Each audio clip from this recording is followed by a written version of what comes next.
12장 제목이 이렇습니다. 모든 문제의 해답을 아는 마음의 과학.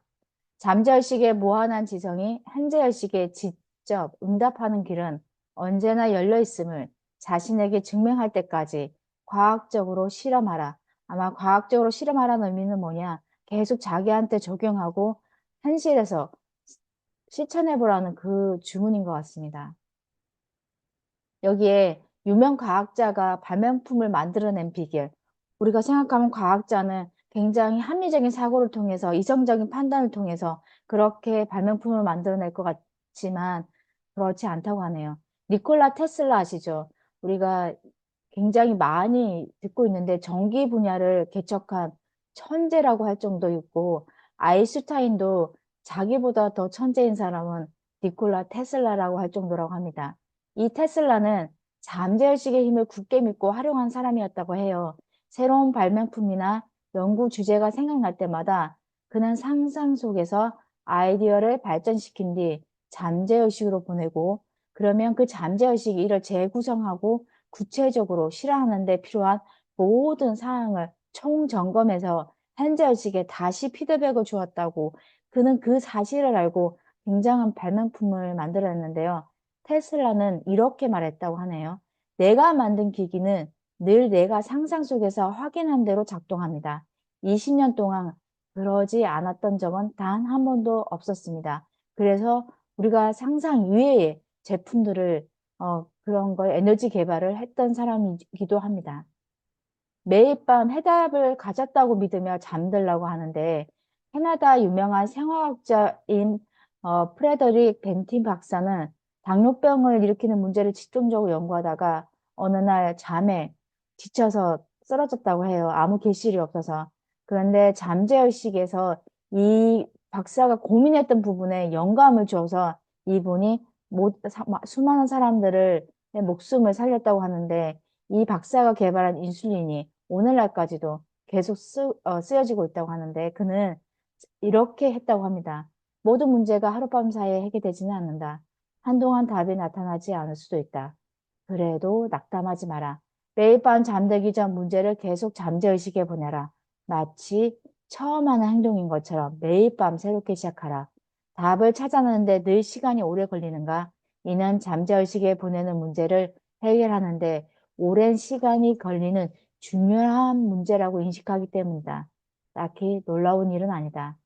사람들은 자신의 문제를 해결하기 까다롭다고 여기는 경향이 있는데 이들은 해결하기 어렵지 않다면 문제가 아니라고 생각한다. 우리가 이게 문제가 해결하기 힘들 거야 라고 생각하면 그에 대한 해답이 굉장히 느리게 나오지만 이 문제는 이미 해답이 있고 금방 나올 거라고 생각하고 그렇게 믿고 잠들면서까지 그렇게 생각하면 그 잠재기에서 해답을 준다고 합니다.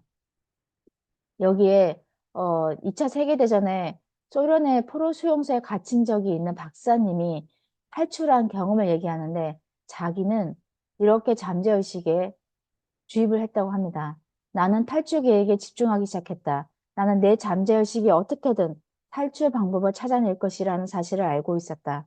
독일에 있던 내 집은 파괴되었고 가족은 모두 몰살당했다.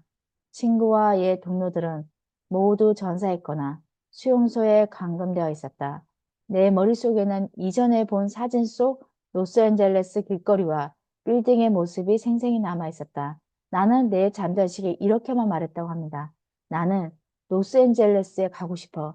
네가 방법을 찾아낼 거야. 여기서 네가가 잠재의식이었고 그는 로스앤젤레스에 진짜 탈출해서 갔다고 합니다. 집중력과 상상력으로 잠재의식의 힘을 깨워야 되는데 여기 말하는 집중력과 상상력, 고고학자도 그렇게 죽어 사라진 과거를 다시 살아내게 하는 것도 잠재의식을 통해서 그렇게 데이터를 모아가지고 재현할 수 있다고 합니다. 잠재의식의 인도를 받아라. 이러면서 단계적으로 설명한 글이 있는데요. 첫째, 몸과 마음을 침착하고 고요한 상태로 돌아. 몸의 긴장을 풀려고 명하라. 두 번째, 몸은 나의 말에 복종한다. 몸에는 자유의지나 주도권이 없고 자의식에서 비롯된 지능도 없다. 몸은 믿음과 느낌의 정서적 저장소다. 세 번째, 주의력을 총동원하라. 생각의 초점을 문제 해결책에 맞춰라. 네 번째, 현재의식과 함께 문제를 풀어라. 다섯 번째, 완벽한 해답을 찾아내면 얼마나 행복할지 생각하라. 완벽한 해답이 지금 바로 나에게 주어진다면 어떤 기분이 들지 느껴라. 다섯 번째, 이 행복감과 만족감에 생각이 편안하게 어우러지도록 둔 뒤 그대로 잠들어라.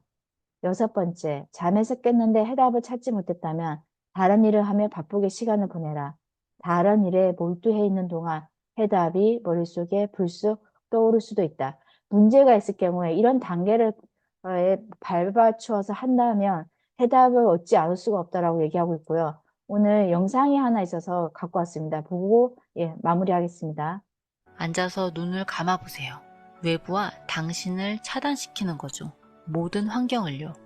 아무것도 보이지 않는다면 당신의 뇌에 자극을 최소화시킬 수 있고, 잔잔한 음악이나 이어플러그를 낀다면 뇌에 전달되는 감각의 정보를 최소화시키며 외부와의 차단을 최소화시키는 거죠.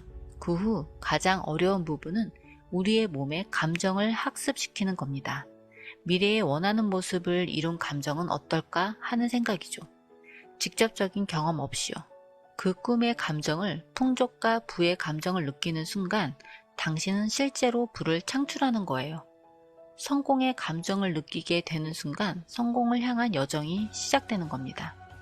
온전한 감정을 느끼는 순간 몸의 회복이 시작될 것이고, 자신을 사랑하고 당신의 인생을 사랑할 때 모든 것은 실제로 일어날 거예요. 네, 여기서 중요한 포인트. 존 디스펜자도 잠재의식에 대한 힘을 굉장히 많이 얘기하는 유튜브 중에 하나인데요. 자기계발 성공가이기도 하고요. 이분이 얘기하잖아. 미래의 그 느낄 감정을 미래 현재에서 느낄 수 있게끔 그렇게 하려면 저희가 상상력과 집중력이 필요하고, 그렇게 학습할 수 있다면 우리는 부와 번영이라고 하는 그 두 가지의 키워드를 갖게 된다고 합니다. 오늘 그렇게 본인한테 스스로 상상력을 동원해서 감정을 학습시켜서 그걸 느낄 수 있는 그런 하루가 되었으면 좋겠습니다. 이상이었습니다. 감사합니다.